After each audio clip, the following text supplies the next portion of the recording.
One day, in the corner of the traditional market in Medina al-Munawwarah, there was a blind Jewish beggar. When someone would vex him, he always said, "Oh my brother, do not approach Muhammad. He is crazy. He is a liar. He is a sorcerer." The after day, the Jewish beggar always insulted the prophet. The incident continued in the corner of the Medina market. As a prophet, the prophet must have known what the blind Jewish beggar was doing. Every morning, the Rasulullah came to him with food, and without saying a word,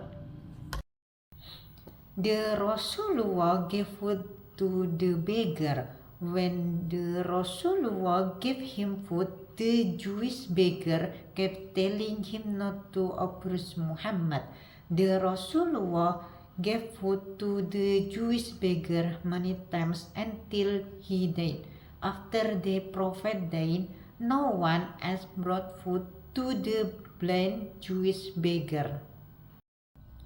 One day, Abu Bakar radhiyallahu anhu visited the house of his daughter Aisyah radhiyallahu anhu.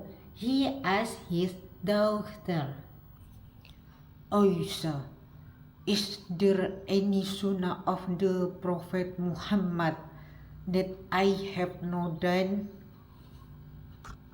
Aisyah radhiyallahu anhu answered, "Oh father, you are an expert in sunnah. There is almost no sunnah that you have not done, except for one sunnah."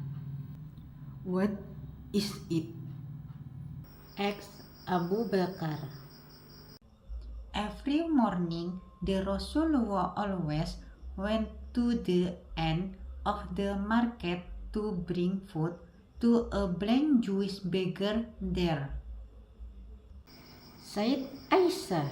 The next day, Abu Bakar went to the market and brought food to be given to the beggar. Abu Bakar approached the beggar and gave him the food.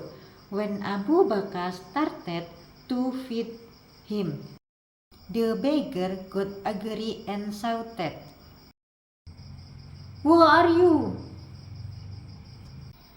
Abu Bakar answered, "I am the person who usually comes here." "No, it's not you who usually comes to me," shouted the blind beggar.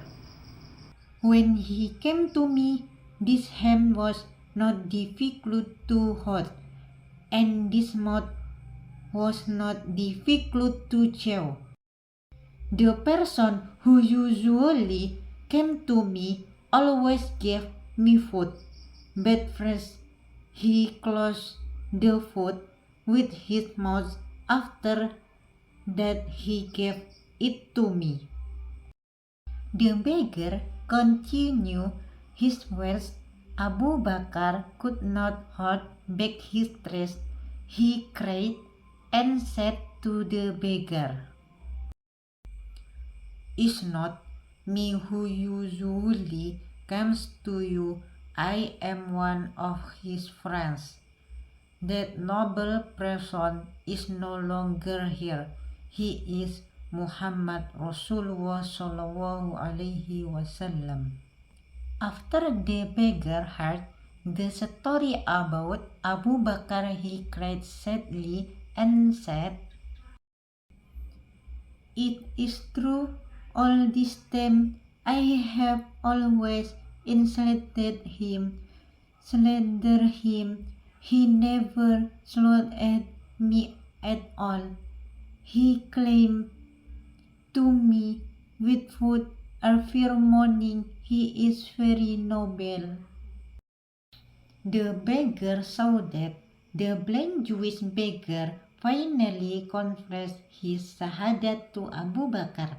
Ashhadu an la ilaha illallah wa ashhadu anna Muhammadan Rasulullah. That is the story of the Prophet Muhammad with the blind Jewish beggar, which is so touching.